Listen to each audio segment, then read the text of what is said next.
Good evening, Vice-Chancellor, Chancellor, fellow graduates and guests. Charles Swindoll said, "I am convinced that life is 10% what happens to us and 90% how we react to it." In this moment, graduating from university, you are in the 10%, and I would like to congratulate each and every one of you on this fantastic achievement. But I'll bring you back to that quote. Life is 10% what happens to us and 90% how we react to it. This is not a new concept. Over 2,000 years ago, Stoic philosopher Epictetus said, "It's not what happens to us, but how we react to it that matters." And I put to you, the graduating cohort of 2022, that you are in charge of your attitude. Obtaining an education, let alone a tertiary education, is a privilege. Statistics show that around the world, women and minority groups are less likely to attend and graduate from university. Education is not a privilege afforded to all. Today, then, is both a celebration of what we have achieved, but also a recognition of the responsibility we have to use our education to make tomorrow better. Our newly obtained education status also makes all of us leaders, whether we like it or not. Throughout my time at university, I've often been told that you are the leaders of tomorrow. But I disagree. We are all leaders now, and we have the perfect opportunity to make an impact. Although you've graduated from university, your learning is far from done. You can derive so much joy from staying curious and continuously learning, and an even greater sense of fulfillment by using that knowledge to give back to your communities. But don't be fooled.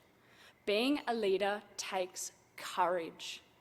And that courage isn't found in the 10% of life, in the things that happen to us, like job titles, certificates, or formal leadership positions.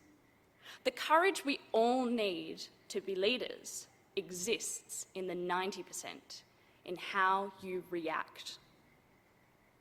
Your life is defined by the choices you make. Choices to stand up for what you believe in, or to stay quiet because everyone else is. To articulate and chase your dreams, or to let life idly pass you by. To choose to have a growth mindset, or to become the victim of your own story. If you don't plan your life, chances are you'll fall into someone else's plan. And guess what they have planned for you? Not much. The good news is that your life is in your hands. You are always just one decision away from a totally different life. You are under no obligation to be the same person you were a year, a month, or even 15 minutes ago. You have the right to grow. So I'd like you to take a moment to cast your mind back to the person you were in your first year of university and to think about all the ways in which you have grown. Perhaps you grew when you introduced yourself to the person sitting next to you in class and made a new friend. Perhaps you grew when you joined a club or volunteered. Perhaps you were even doing a different degree and worked up the courage to change to the one that you completed today. You have grown so significantly in such a short period of time, and that is truly admirable. And that's because life is tough, but so are you. And life will continue to be tough. There will always be injustice to fight and behaviour to stand up to. And that is where we all have a choice. Getting that leadership position, that job title or promotion, these are all outcomes in the 10% that come from the courageous decisions we make in the 90%. You have a choice in every single moment to show up as the person that you want to be. And as our leaders of our communities, our workplaces, and households, you get to choose the kind of impact you want to make and the legacy that you want to leave. Every day, when I get off the train on my way to work, I'm faced with a choice. Do I take the escalators or the stairs? Do I take the easy choice or the one that will make me stronger in the future? And we make hundreds of these decisions every day. Do you choose the donut or the apple? Do you exercise when you don't feel like it? Do you learn something and grow your mind when you could be scrolling? Do you pick up the rubbish off the street that isn't yours? Do you stand up for the person who has been treated unfairly? And do you fight, not just for what you want, but for what is right? Leading is a choice. Being courageous is a choice. The attitude we bring to every challenge we face is a choice. We must consciously choose to stand up and step into our potential.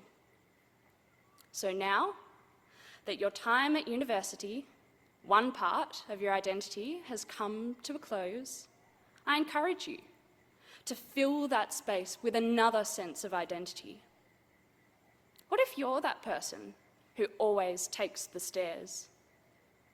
Imagine how much you could achieve and the impact you could make.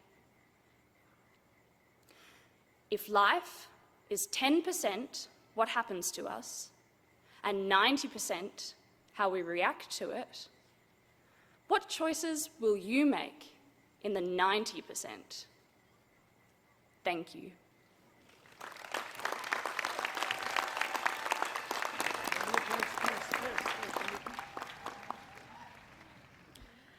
Thank you, Paris. Very wise words indeed from a graduating student. I'm sure your fellow graduates agree that education is a privilege that comes with the responsibility of making a positive impact on the world, and that every one of you, every graduate here tonight, is already a leader by virtue of their educational status and what you've achieved to this point. Your encouraging words, Paris, for your peers to continually learn, make courageous choices and take control of their lives is truly commendable. Please join me in giving a very warm round of applause to Paris McNeil for her inspiring graduation address.